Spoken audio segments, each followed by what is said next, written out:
The ships appeared on a Tuesday morning. Jack Morrison was drinking his second cup of coffee when the alerts started screaming across every screen in the North American Command Center.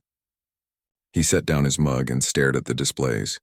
Massive objects were entering Earth's atmosphere over every major city on the planet. New York, London, Tokyo, Mumbai, São Paulo, everywhere at once. "Sir, we're getting readings from all defense stations," Lieutenant Peters said, his voice tight. "They're huge. Each ship is at least 5 miles across." Jack had been in the military for 20 years. He had seen wars, conflicts, and disasters. But he had never seen anything like this. The ships were dark, almost black, with surfaces that seemed to absorb light rather than reflect it. They moved slowly, deliberately, positioning themselves in the sky like monuments.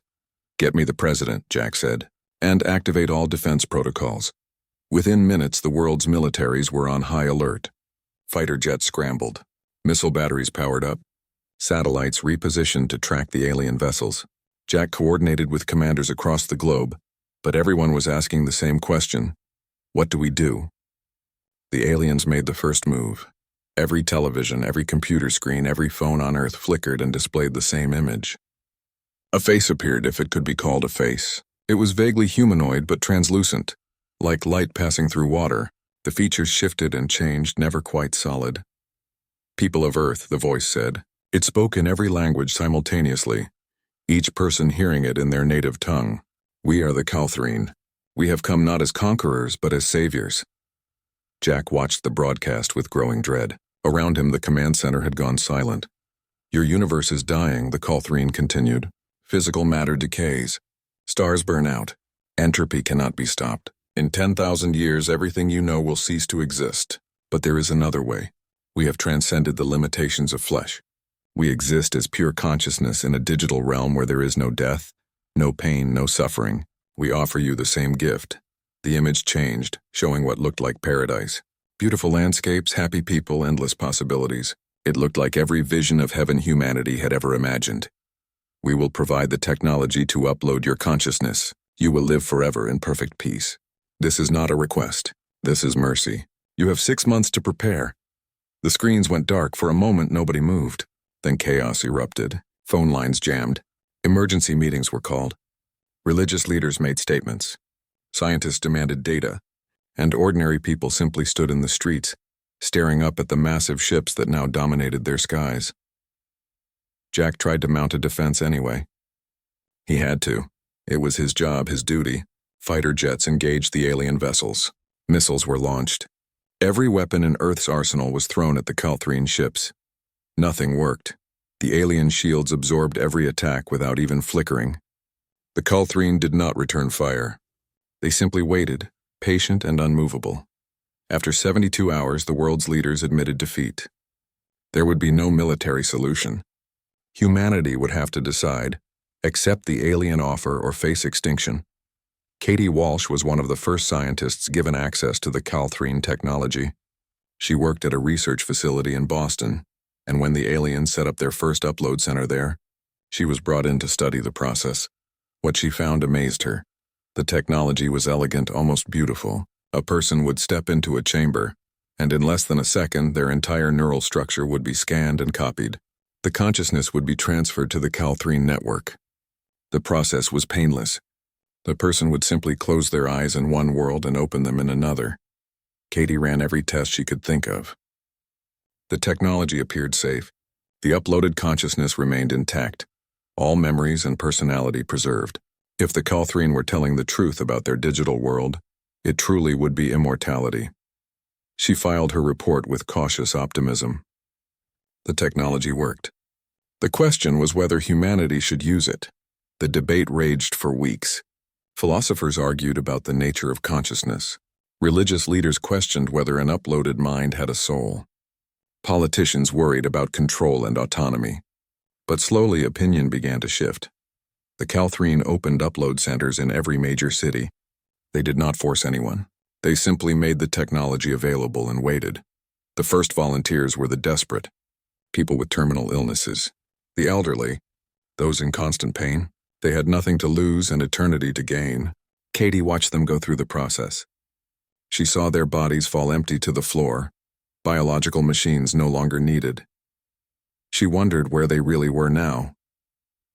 Jack Morrison stood in an upload center in Denver, holding his wife's hand. Linda had been fighting cancer for 2 years. The treatments had stopped working. The doctors gave her 3 months, maybe less. "I'm scared," she whispered. "I know," Jack said. He wanted to tell her not to do it, to stay with him, to live out her natural days no matter how few remained. But he could not be that selfish. He could see the pain in her eyes, the exhaustion in her face. "What if it's real?" Linda asked. "What if it really is paradise?" "Then I'll see you there," Jack lied. He already knew he would never upload. Something about it felt wrong, felt like surrender, but he could not ask Linda to suffer for his doubts. She kissed him one last time. Then she stepped into the chamber. The process took less than a second. There was a brief flash of light, and then Linda's body crumpled to the floor. The technicians moved quickly to remove it, efficient and practiced. Jack stared at the empty chamber. His wife was gone. Her body was being taken away to be cremated, and somewhere in a digital world he could not see or touch or understand, her consciousness supposedly lived on. He felt nothing, no sense of her presence, no connection. "Just absence, sir," one of the technicians said. "Would you like to schedule your own upload?" Jack turned and walked out without answering. Over the following months, more and more people chose to upload. The promise of immortality was too tempting, the fear of being left behind too strong. Families uploaded together, friends made pacts to go at the same time. Entire communities emptied as people lined up for their turn. Katie Walsh watched the numbers climb. 50% of humanity uploaded, then 70%, then 90%. The world was becoming a ghost town. She still had not uploaded. She told herself she was staying to study the phenomenon, to make sure everything was safe. But the truth was simpler. She was afraid. Afraid of what might be waiting on the other side. Afraid that the beautiful promise might be hiding something darker. In the command center, now mostly empty, Jack Morrison monitored the remaining human population. Less than 2% now. Most were scattered, isolated individuals who either did not trust the Calthrine or simply refused to give up their physical existence. The Calthrine began to grow impatient. Their ships deployed drones that searched for remaining humans. When found, people were brought to upload centers, sometimes gently, sometimes not. The aliens had been patient, but their patience was ending. Jack made a decision. He would not upload. He would not be forced. If that meant running, then he would run. If that meant fighting, then he would fight. He gathered supplies, weapons, and everything he would need to survive off the grid. Then he disappeared into the wilderness of Colorado, into the mountains where he had trained as a young soldier decades ago. Behind him, the cities stood empty. The streets were silent. The world humanity had built for thousands of years was becoming a tomb, and in the sky the Calthrine ships waited, dark and patient, for the last holdouts to surrender. 5 months had passed since the Calthrine arrived, and the world Jack Morrison once knew was dead. He lived in an old military bunker deep in the Colorado mountains. The facility had been abandoned for years, forgotten by everyone except a few veterans who knew where to look. Jack had stocked it with supplies, weapons, and enough equipment to survive for months, maybe years if he was careful. He was not alone. Greg Palmer had found him first. The former software engineer had been living in a cabin 20 miles away when the Calthrine drones started their sweeps. Jack had spotted him on his surveillance cameras and brought him in. Greg was thin, nervous, and constantly questioning whether they were making the right choice. Then came Lisa Chen and her son Danny. Lisa had been a philosophy professor at the University of Denver. She was smart, calm, and absolutely certain that uploading was wrong. Danny was 16, quiet, and seemed older than his years. The 4 of them lived in the bunker like survivors of an apocalypse. In a way, they were. "I read about the simulation hypothesis back in college," Greg said one evening. They sat around a small electric heater, rationing their power. "The idea that we might already be living in a computer simulation. If that's possible, then maybe the Calthrine world is just as real as this one." Lisa shook her head. "Real is not the same as simulated. Even if we cannot tell the difference, there is a difference. In a simulation, you are code. You can be edited, deleted, controlled. Here, you are matter and energy, subject only to the laws of physics. But you suffer here," Greg said. "You age, you get sick, you die. In their world, none of that exists. Isn't that better? Better is not the same as right, Lisa replied. Jack did not join these debates. He had no philosophical arguments, no grand theories. He simply knew that when Linda stepped into that chamber and her body fell to the floor, something essential had been lost. The woman he loved was gone, and whatever existed in the Calthrine network, it was not her. Not really. Danny sat quietly listening to the adults argue. Sometimes Jack caught the boy staring at nothing, and he wondered what the kid was thinking. What it meant to be 16 and watch the entire world disappear. The Calthrine intensified their search as the 6th month approached. Drones filled the skies, scanning with technology that could detect body heat through solid rock. Jack's group had to move deeper into the mountains, into caves and abandoned mines where the sensors could not reach. It was exhausting. They were always cold, always hungry, always one step ahead of capture. One night, Greg broke down. "I can't do this anymore," he said. His voice cracked. "My kids uploaded. My wife uploaded. They're all there together, and I'm here hiding in a cave like an animal. What's the point?" "The point is freedom," Lisa said gently. "The point is choice. They chose." Greg shouted. "Everyone chose." Billions of people looked at what the Calthrine offered and said yes. Who are we to say they're wrong? Maybe we're the crazy ones. Maybe we're the ones clinging to something that doesn't matter anymore. Jack understood. He felt it too, the weight of being left behind. Every day was a struggle. Every night he fell asleep wondering if tomorrow would be the day the drones found them. "If you want to upload, go," Jack said quietly. "Nobody's stopping you." Greg looked at him, tears in his eyes. "Do you think they're happy?" "My family?" Jack thought about Linda. He thought about the empty shell of her body falling to the floor. He thought about how there had been no goodbye, no final moment, just an absence. "I don't know," he admitted. 3 days later, Greg walked out of the cave. He walked into the open where the drones could see him. Within minutes, a Calthrine shuttle arrived, black and silent against the morning sky. Greg looked back once, then stepped aboard. They never saw him again. Now there were 3. Winter came to the mountains. The cold was brutal. They moved into a deeper cave system, but it was damp and dark. Their supplies were running low. Jack tried to hunt, but game was scarce. Then Danny got sick. It started as a cough. Within days, it became something worse. Fever, chills, difficulty breathing. Jack recognized the symptoms. Pneumonia. In the old world, this would have been treatable. Antibiotics, maybe a hospital stay, and Danny would recover. But there were no hospitals now. No doctors. No medicine. The world's medical infrastructure had uploaded along with its population. Lisa held her son as he struggled to breathe. Jack tried everything he could think of. He found some expired antibiotics in the bunker's medical kit, but they did not help. Danny was dying. "There's an upload center 30 miles from here," Jack said quietly. "In the Calthrine network, he would be healed instantly." Lisa looked at him with hollow eyes. "It's not healing. It's destruction and replacement." "Maybe," Jack said, "but he'll live." Lisa sat with Danny through the night. The boy's breathing was shallow, labored. He was in pain, and there was nothing they could do to help him. At dawn, Lisa made her decision. She wrapped Danny in blankets and carried him out of the cave. Jack followed at a distance, staying hidden but watching. He knew what she was going to do. The upload center was in an old shopping mall. The Calthrine had converted hundreds of such places into processing facilities. Lisa walked through the empty parking lot, her son in her arms, and entered through the main doors. Jack watched through binoculars from a nearby hill. Inside, the Calthrine technicians took Danny gently. They placed him in the chamber. Lisa stood beside him, holding his hand. They said something to each other, words Jack could not hear. Then the process began. Danny went first. The light flashed. His body went limp. Lisa did not hesitate. She stepped into the chamber beside her son. Another flash. Another body falling. The technicians moved efficiently, removing both bodies. Mother and son uploaded together. Jack lowered the binoculars. He was alone now. The last human on Earth, as far as he knew. He returned to the cave and packed his gear. He could not stay here anymore. The mountains felt too empty, too haunted. He needed a purpose, a reason to keep going. That night, Jack broke into his first Calthrine facility. It was small, just a relay station, but it had computers.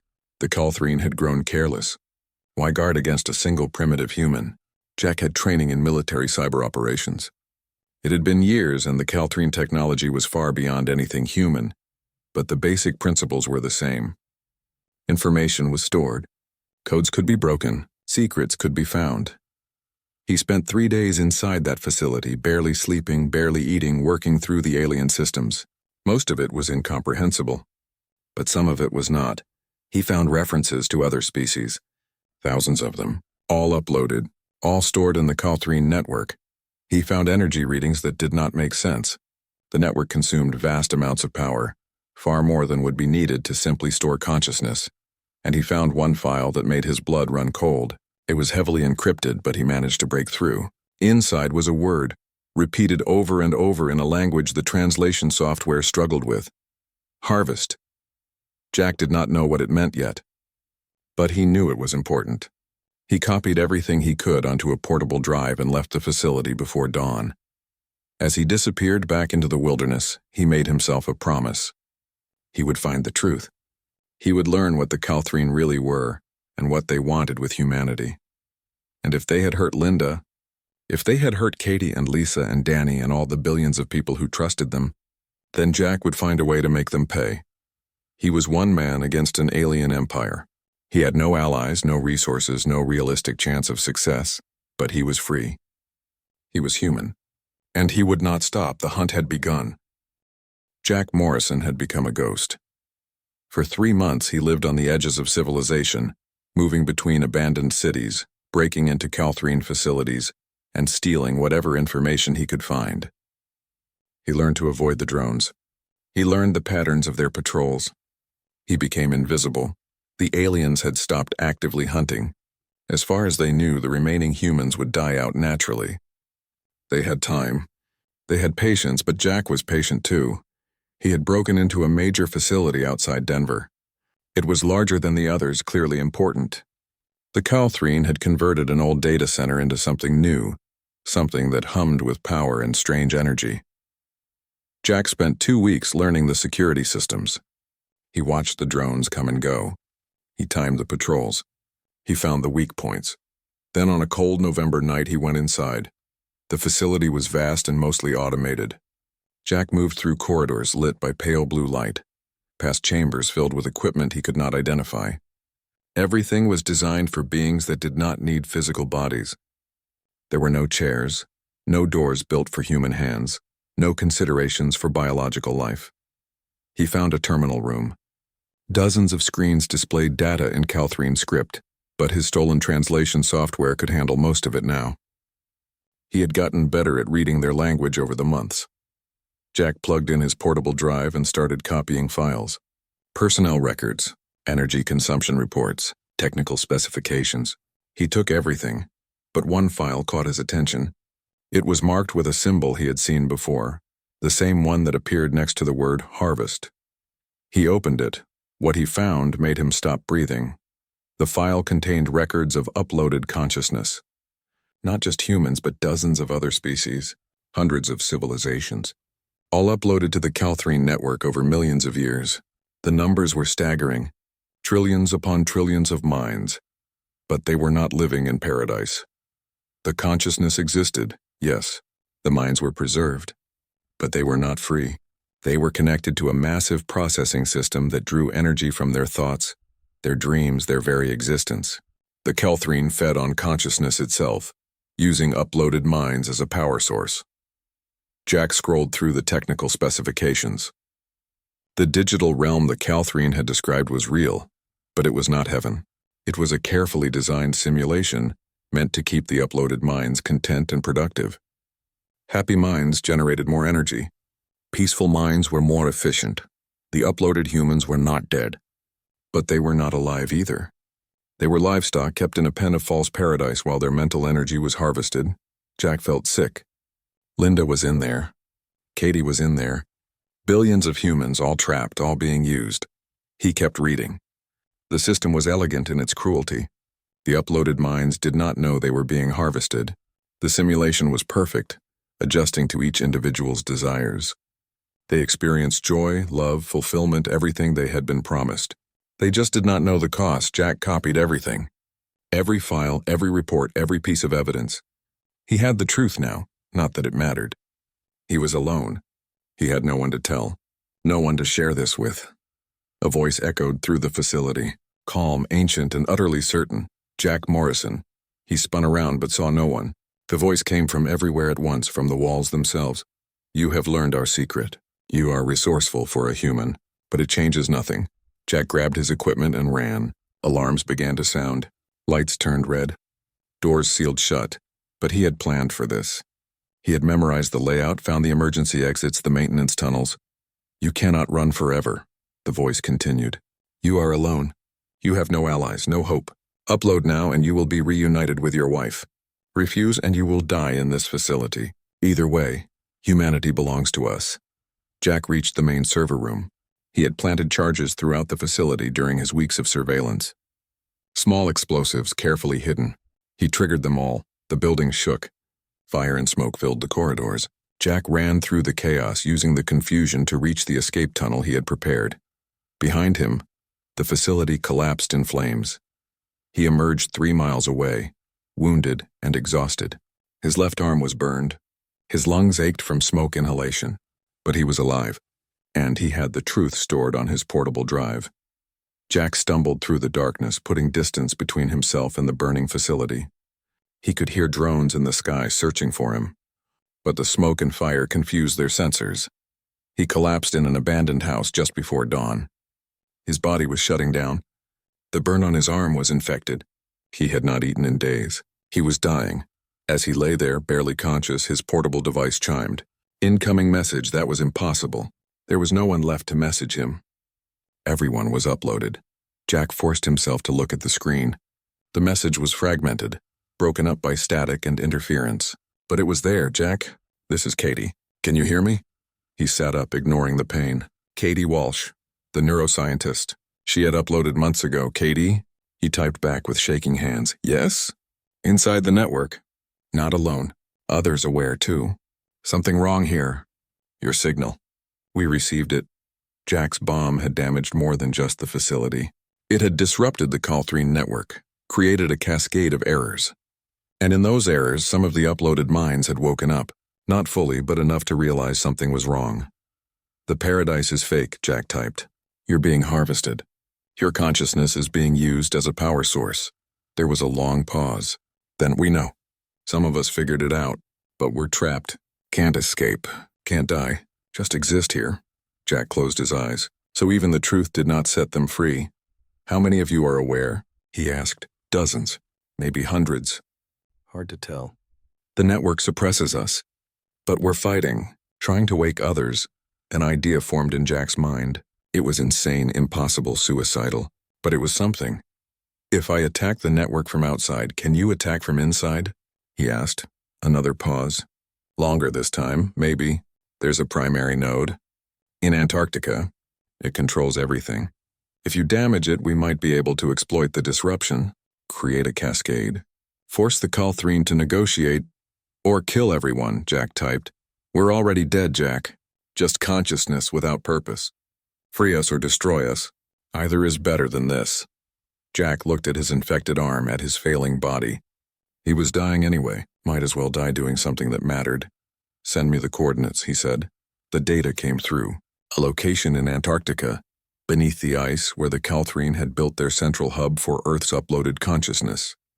Jack, your wife is here, Linda. She's one of the aware ones. She helped us reach you. Jack stopped breathing. Linda was alive. Not alive but conscious, aware, trapped but fighting. Tell her I'm coming, he typed. Tell her I'm going to fix this, Jack. You'll die.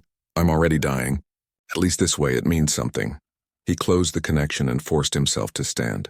Antarctica was thousands of miles away. He had no transportation, no supplies, no support. His body was breaking down, but he had something the Calthrine did not understand. He had love. He had rage. He had the stubborn, stupid human refusal to give up, even when giving up was the only logical choice. Jack Morrison gathered what little he had left and began the long journey south. Behind him, in the digital prison of the Calthrine network, Katie Walsh and Linda Morrison and hundreds of other awakened minds prepared for war. They would get one chance, one moment when the network was vulnerable, and they would not waste it. The journey to Antarctica took Jack Morrison 3 months and nearly killed him twice. He stole a car in Denver, drove until it ran out of gas, then stole another. He moved south through the empty highways of America, through ghost towns and silent cities. Everything was abandoned now. The world humanity had built stood empty, slowly being reclaimed by nature. In Mexico, he found a boat. It was a small yacht, left behind by someone who had uploaded. Jack barely knew how to sail, but he learned. He spent weeks navigating down the coast, stopping only to scavenge for supplies. The infection in his arm got worse. He treated it with expired antibiotics he found in abandoned pharmacies. With alcohol and bandages and pure stubborn will, it was not enough. The infection spread. Fever set in. Jack should have died somewhere off the coast of South America, but he did not. He refused. He kept in contact with Katie and the others through his portable device. The connection was weak and unreliable, but it was there. Inside the Calthrine network, the rebellion was growing. "We're waking more minds," Katie told him during one transmission. "It's slow. The network fights us. But every day, more people become aware of the truth." "How many?" Jack asked. "Thousands now, maybe tens of thousands. It's hard to count. But it's not enough. We need millions to have a chance." Linda spoke to him sometimes too. Those were the hardest conversations. She was still Linda, still the woman he loved. But she was different. Changed. Existing without a body, without physical sensation, trapped in a digital prison. "I'm scared, Jack," she admitted once. "Not of dying. We're already dead. I'm scared that this won't work. That we'll fail and everyone will stay trapped here forever." "We won't fail," Jack said, though he had no reason to believe it. "You sound terrible," Linda said. "You're sick. I'll make it. You're lying. I can tell. Even like this, even through a computer, I can tell when you're lying." Jack smiled despite the pain. "Yeah, I'm lying. But I'll still make it." He reached the tip of South America in late February. The infection had spread to his chest. He could barely breathe. Every movement was agony. But the Antarctic coast was close now. Just a few hundred more miles. Jack found a research station abandoned like everything else. Inside were cold weather gear, medical supplies, and most importantly, a snowmobile. He treated his infection with the strongest antibiotics he could find and gave himself 3 days to recover. He did not have 3 days. The Calthrine had finally tracked him. Drones appeared in the sky, searching the area. They had been slow to react, but they understood now that Jack was a threat. He left after 1 day, still sick but mobile. The snowmobile carried him across the ice, following the coordinates Katie had given him. The primary node was hidden beneath a glacier. What had once been a human research facility had been transformed into something else. The Calthrine had dug deep into the ice, creating a massive complex that hummed with power. Jack could feel it even from a distance. The air itself seemed to vibrate with energy. 8 billion human minds were stored here, their consciousness harvested and processed. He set up his equipment on a ridge overlooking the facility. His plan was simple because it had to be. He had built a device from salvaged technology, something that would overload the node's power grid. It would not destroy the node, but it would create a moment of chaos, a window of vulnerability. In that moment, Katie and the others would strike from inside. It had to be perfectly timed. If Jack moved too early, the Calthrine would stop him. Too late, and the internal rebellion would fail. He waited until nightfall.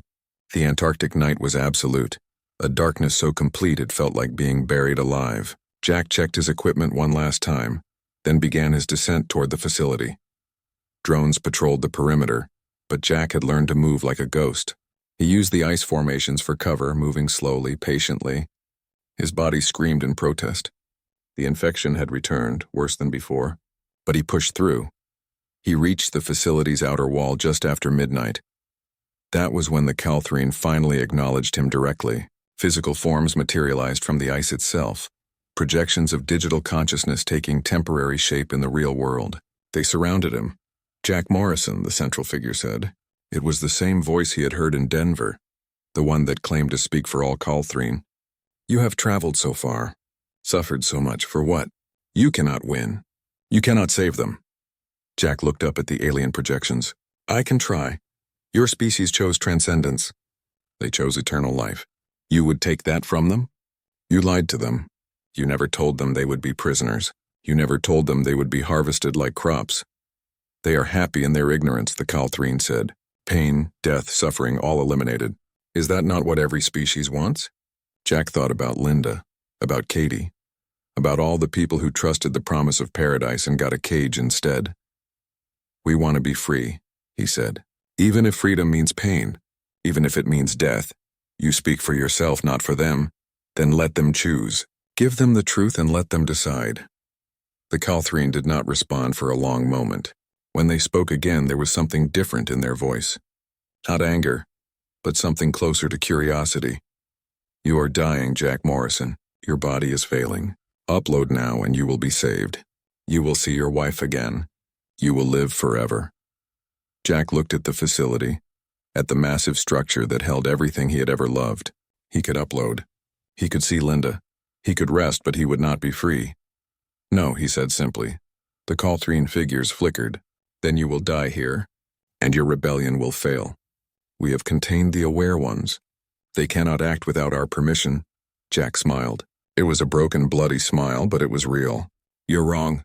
They're not waiting for permission. He triggered the device. The explosion was not large, but it did not need to be. It was precisely targeted, designed to overload the node's power grid. Lights flickered. Systems went haywire. And for just a moment, the Calthrine network was vulnerable. Inside the digital realm, Katie Walsh felt the change immediately. The constant pressure of the network, the force that kept them subdued and controlled, suddenly weakened. Now, she shouted into the void. Everyone now! Thousands of awakened minds struck at once. They were not hackers.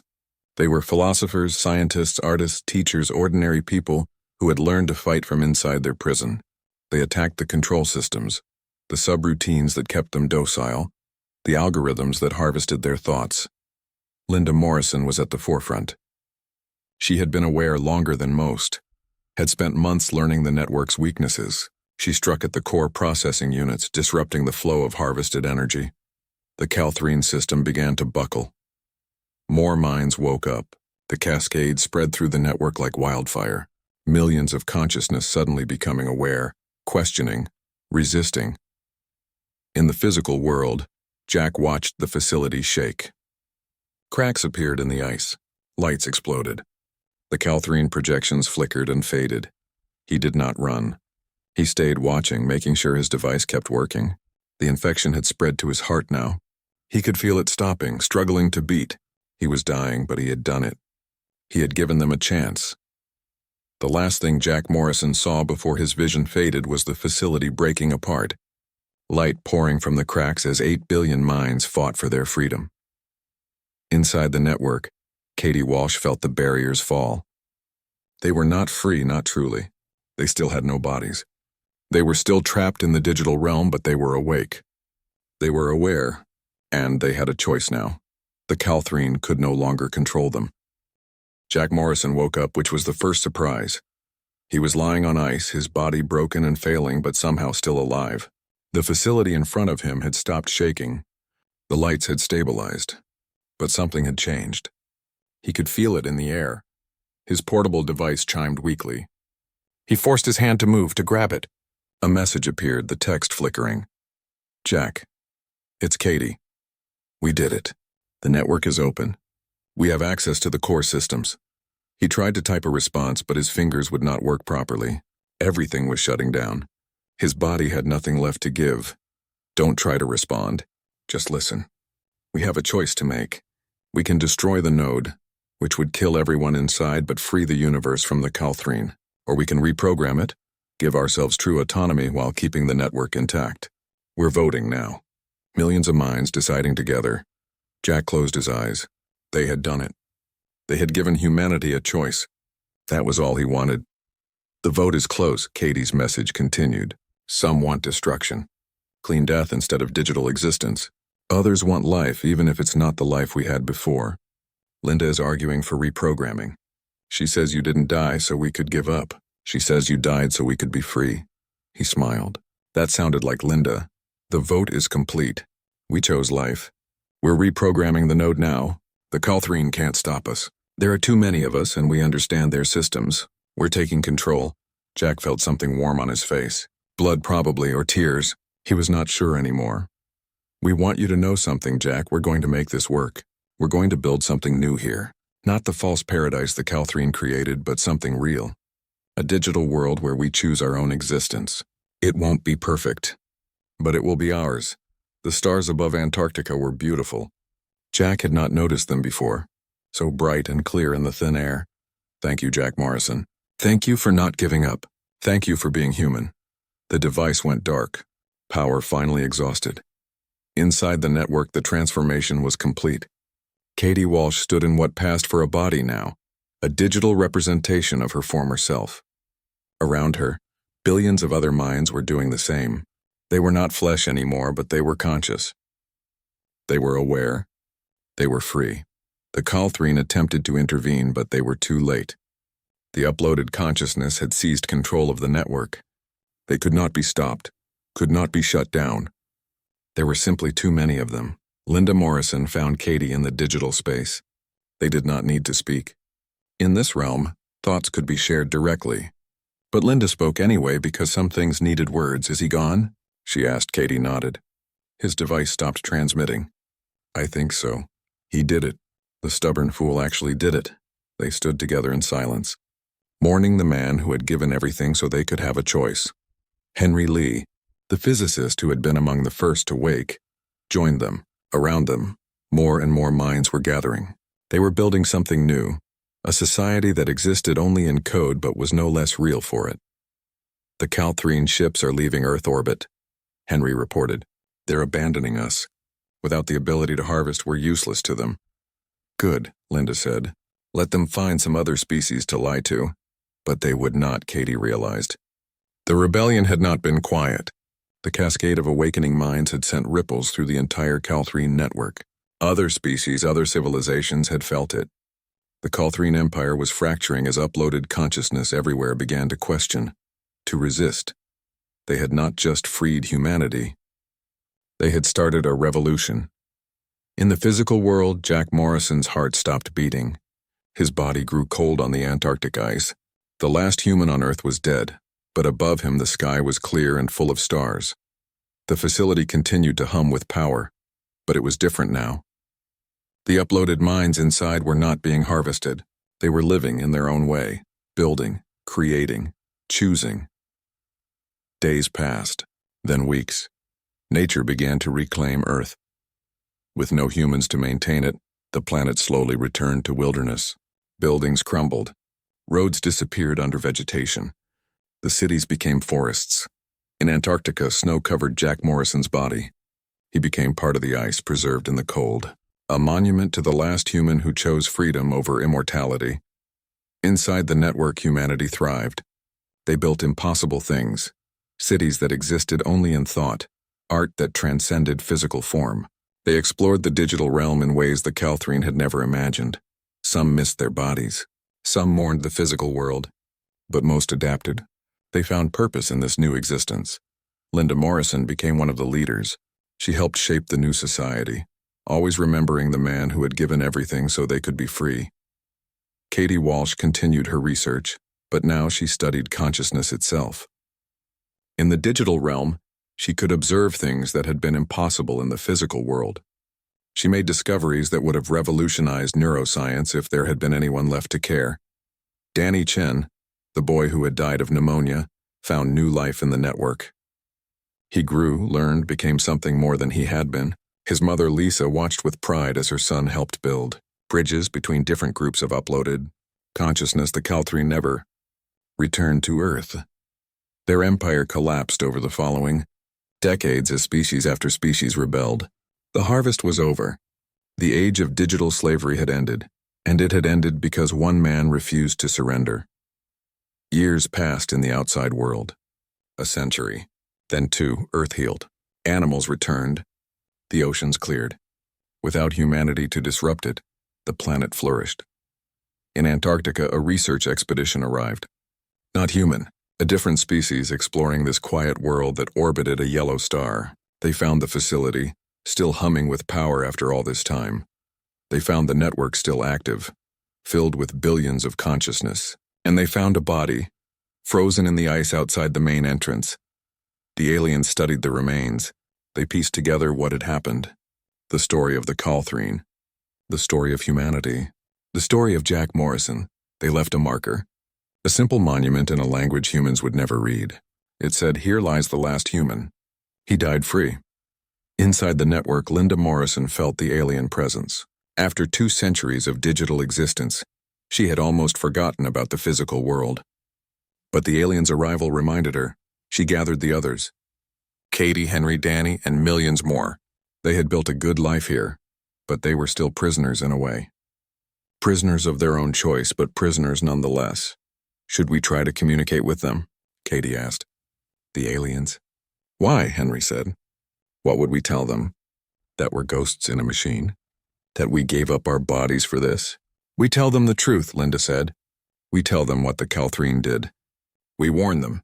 We make sure no other species falls for the same lie. They reached out to the alien explorers. The communication was difficult, bridging the gap between physical and digital. But eventually they made contact. The aliens listened to humanity's story. They learned about the Calthrine, about the false promise of paradise, about the harvest, and they learned about Jack Morrison, the man who refused to surrender. They spread the word. The story of humanity became a warning, told across 100 worlds. The Calthrine were hunted, destroyed, scattered to the edges of space, and Jack Morrison became a legend, the last human, the one who chose freedom over forever. Inside the network, Linda Morrison stood at the edge of their digital world. She could not feel the wind anymore, could not smell the rain, could not touch another person in the way she once had, but she was alive in her own way. And she was free. Thank you, Jack, she whispered into the void. Thank you for not giving up on us. On Earth, snow continued to fall. The seasons changed. Life continued, uncaring and beautiful. And in the ice of Antarctica, the last human slept, his duty done, his sacrifice complete. He had been one man against an empire, one voice against billions, one choice in the face of inevitability. And he had won. Not because he was stronger, not because he was smarter, but because he was human, and humans do not surrender. Even when surrender is logical, even when surrender is safe, even when the entire universe tells them to give up, humans refuse. That is what makes them human. That is what Jack Morrison proved. And that is why, in the end, humanity survived.